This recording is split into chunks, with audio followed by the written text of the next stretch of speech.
নমস্কার বন্ধুরা, good morning সবাইকে। আজকে রবিবার, আজকে আবার আমি এসে গেছি আমাদের নতুন চ্যানেল মহুয়াজ লাইফস্টাইল ব্লগ। সেখানে একটা নতুন ব্লগ নিয়ে আজকে আমরা কোথাও ঘুরতে যাচ্ছি না, আজকে তো বাড়িতেই আছি। তাই বাড়িতেই কিছু রান্নাবান্না করছি, তো সেটাই একটু আপনাদের সাথে শেয়ার করছি। দেখুন, যদি আপনাদের ভালো লাগে তাহলে লাইক করবেন, শেয়ার করবেন, অবশ্যই কমেন্ট করবেন আর সাবস্ক্রাইবও করবেন। আমাদের সঙ্গে থাকার জন্য আপনাদেরকে অনেক অনেক ধন্যবাদ। আসুন তাহলে দেখুন আমরা আজকে কি রান্না করছি, আর আপনারাও যদি ভালো লেগে থাকে সেটা দেখে নিজেরাও বাড়িতে করে খাবেন আর কমেন্ট বক্সে জানাবেন যে কেমন লাগলো খেতে। চলুন তাহলে। আজকে আমরা রান্না করছি দুপুরবেলাতে আচারি চিংড়ি, ছোট ছোট চিংড়ি দিয়ে মা আজকে একটা আচারি চিংড়ি করবে। তা এই চিংড়িটা কি চিংড়ি গো, এই নামটা, চিংড়ির নামটা কি? চাপড়া। চাপড়া চিংড়ি। আচ্ছা, চিংড়িটাকে ভালো করে পরিষ্কার করে ধুয়ে নিয়ে নুন হলুদ মাখিয়ে মা এটাকে একটুখানি তেলের মধ্যে সাঁতলে নিচ্ছে, হালকা ভাজা করে নেবে।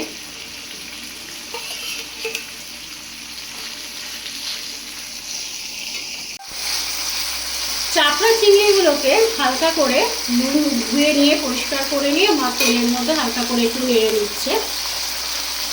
আর এর মধ্যে এখানে কিছু মশলা রেডি করা হয়েছে যেটা করতে কাজে লাগবে। কিছু পেঁয়াজ এখানে কাটা হয়েছে ছোট ছোট করে, আর লাগবে হচ্ছে রসুন বাটা, আর আলু ডুমো ডুমো করে কাটা আছে, আর আছে টমেটো, এখানে আদাও একেবারে বেটে নেওয়া আছে। এর সঙ্গে নুন মিষ্টি তো পরিমাণ মতো যা দেওয়া সেটা তো দিতে হবে। আর স্পেশাল একটা জিনিস দিতে হবে সেটা হচ্ছে এই আচারটা। এই আচারটা কিসের আচার? লঙ্কার আচার। এবার আমরা লাল লঙ্কার মশলা আচার, লাল লঙ্কার বানানো মশলা আচার। এটা এই চিংড়ির মধ্যে দিয়ে আজকে আমরা বানাবো আচারি চিংড়ি। পাঁচ ফোড়ন, আর কিছু দেবে ফোড়নে? শুধু পাঁচ ফোড়ন।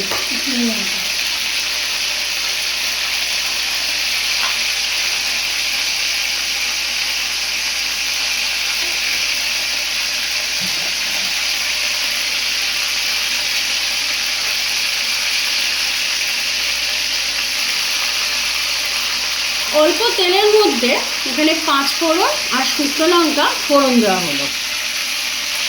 এবার আস্তে করে পেঁয়াজগুলোকে তেলের ভিতরে সাঁতলে নেওয়া হবে।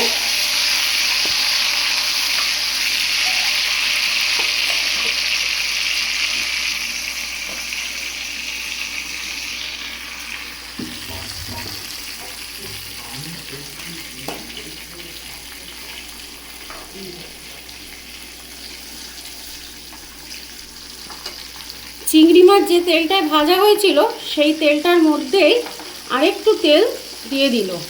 ওই তেলটা একটুখানি কম তেলের মধ্যে ভাজা হয়েছিল তো হালকা করে, এবার কিন্তু রান্নাটা করতে গেলে আরেকটু তেল দরকার মনে হলো মা, তাই ওই চিংড়ি মাছ ভাজার তেলেই আরেকটু তেল দিয়ে একটু ফোড়ন দিয়ে দেওয়া হবে। আচ্ছা, এর মধ্যে মা আবার তেজপাতাও দিল। এবার পেঁয়াজগুলোকে তেলের মধ্যে ছেড়ে দিয়ে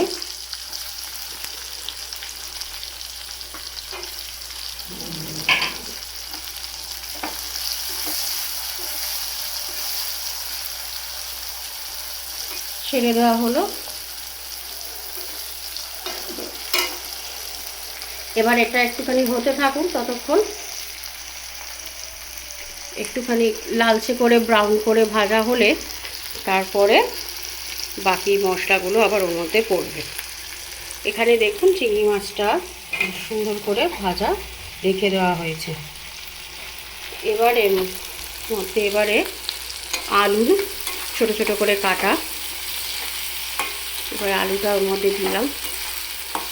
আলুটা না দিলেও হয়, আমরা একটু আলুটা দিয়ে খেতে ভালোবাসি, তাই আপনাদের যদি ইচ্ছে না হয় আপনারা আলুটা না দিলেও পারেন।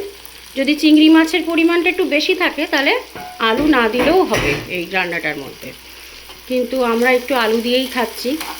একটু ভালো লাগে, আলু দিয়ে খেলে জিনিসটাও পরিমাণে বাড়ে আর ভালোও লাগে খেতে।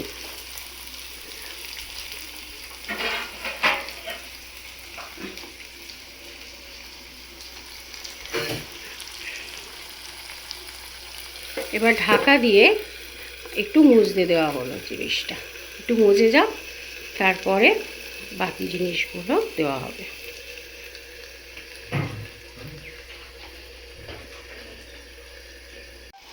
এবার ঢাকা সরিয়ে অল্প মজে গেছে আলুটা দেখে মা একটু হলুদ দিল,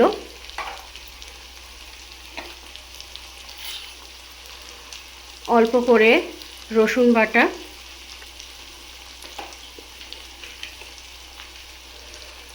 অল্প আদা বাটা,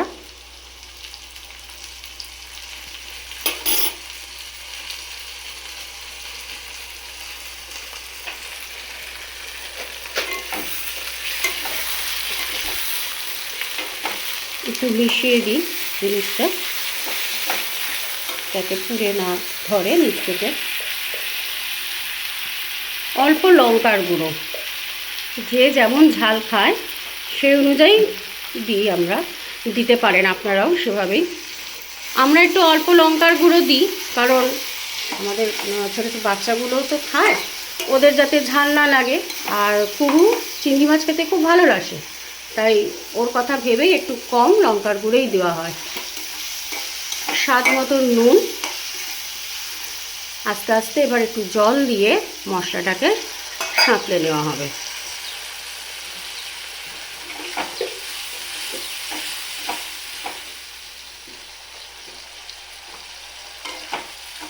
এবার অল্প করে ধনে গুঁড়ো আর জিরে গুঁড়োও দেব।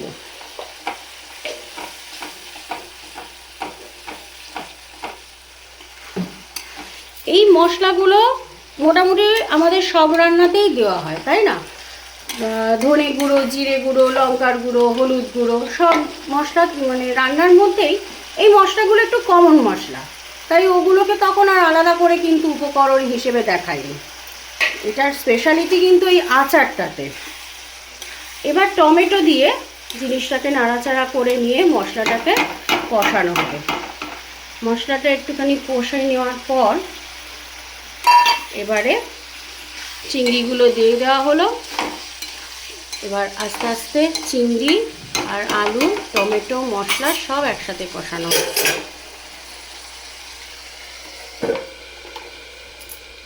ঢাকা দিয়ে সিম আঁচ করে দিয়ে একটু অপেক্ষা করতে হবে।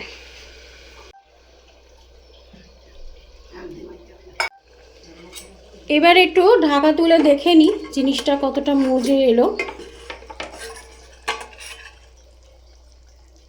আস্তে করে একটুখানি ঢাকাটা তুলে দেখে জিনিসটা একটু কতটা মজে এলো। একটু যাতে লেগে না ধরে মশলাটা কষানোর সময় একটু জল, আর একটুখানি জল দিয়ে দেব, দিয়ে জিনিসটাকে ভালো করে নাড়াচাড়া করে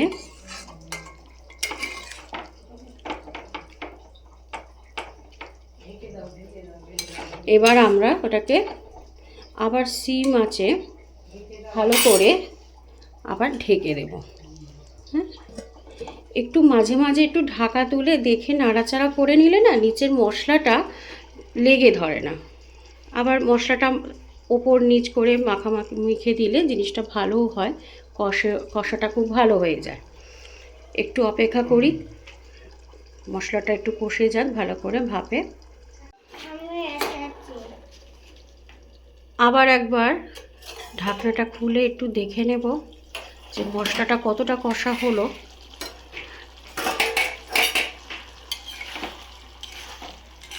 যে মশলা কষেছে, আর একটু হবে, আলুটা একটু সিদ্ধ হতে হবে নাকি? আলুটা একটু সিদ্ধ হোক, মুখের মধ্যে কচকচ করলে ভালো লাগে না।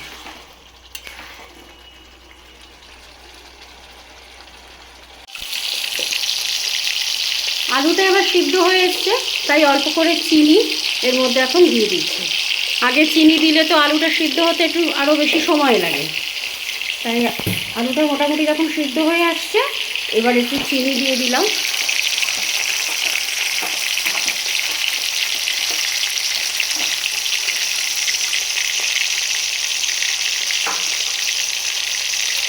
এবার হাফ পাতি লেবু হাফ টুকরো করে নিয়ে হালকা করে একটু মাছের মধ্যে দিয়ে দিলাম।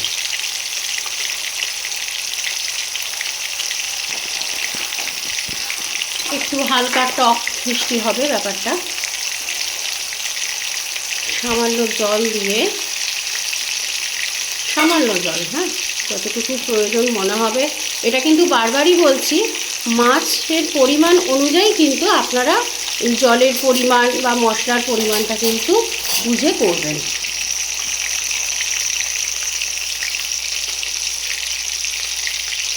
এটা কি মশলা দিচ্ছ? এটা হচ্ছে সানরাইজ শাহি গরম মশলা। অ্যাডভার্টাইজিংয়ে বলে না, সানরাইজ শাহি গরম মশলা রান্নায় আলাদা স্বাদ এনে দেয়, সেই সানরাইজ শাহি গরম মশলা এর মধ্যে দেওয়া হলো।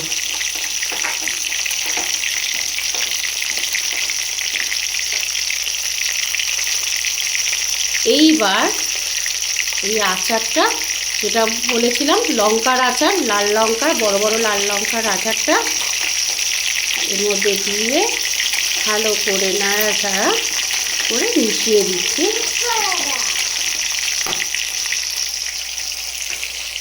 এই টেস্টটা, রান্নার টেস্টটা কিন্তু একটু টক ঝাল মিষ্টি হবে, হ্যাঁ, বেশ ভালো লাগে। টক ঝাল মিষ্টি একটা মাছে, এটা বাচ্চাদের খেতেও ভালো লাগে, আর আমাদের তো ভালোই লাগে খেতে। এবার রান্নাটা মোটামুটি হয়েই গেছে, আর কাঁচা লঙ্কাটা লাস্টে দেবো আমরা। গোটাই দেওয়া হলো, কারণ ওই যে আমাদের বাড়িতে আছে দুইজন, বুবলাই আর কুহু, যারা ঝাল খাবে না। রান্নাটা কি হয়ে গেল মোটামুটি? তা এবার একটু এটাকে আর একটু ঢেকে রাখতে হবে, দিয়ে গ্যাস অফ করে স্ট্যান্ডিং টাইমে এই 3-4 মিনিট অন্তত থাকুক, তারপরে আমরা রান্নাটা নামিয়ে নেব। এবার এটা হয়ে গেছে, এটা কমপ্লিট। দেখুন কি সুন্দর রং এসেছে জিনিসটা।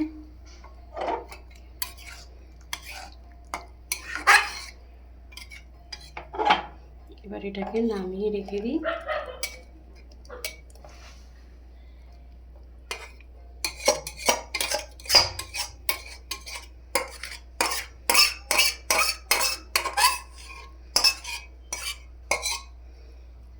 ব্যাস, তেজপাতাটা তুলে ফেলে দিই। কাজ হয়ে গেছে তেজপাতার কাজ, তেজপাতাটা ফেলে দিব যাতে পরিবেশনের সময় অসুবিধা না হয়। দেখুন কি সুন্দর রং এসেছে রান্নাটা, আর এটা খেতেও বেশ টক ঝাল মিষ্টি হয়, খুব ভালো লাগে। তা আপনাদের এই রান্নাটা কেমন লাগলো আমাদের জানাবেন। আপনাদের যদি ভালো লেগে থাকে রেসিপিটা, তাহলে নিজেরাও করে খাবেন, আর কমেন্ট বক্সে অবশ্যই আমাদেরকে জানাবেন, আর সাবস্ক্রাইব করবেন আমাদের চ্যানেল। এটা আমি সবসময় সবাইকে অনুরোধ করছি। আর দেখে নিন আজকের এটা একটা চটজলদি রান্না, এটা কিন্তু করতে বেশি সময় লাগে না, খুব সহজেই এই রান্নাটা হয়ে যায়, অনেক কম সময়। বাড়ির সকলের জন্য এই রান্নাটা বেশ মুখ ফিরিয়ে দেয়। আজকে আমাদের এই ব্লগ এখানেই আমি শেষ করছি। আপনারা আমাদের সঙ্গে থাকবেন, লাইক করবেন, শেয়ার করবেন।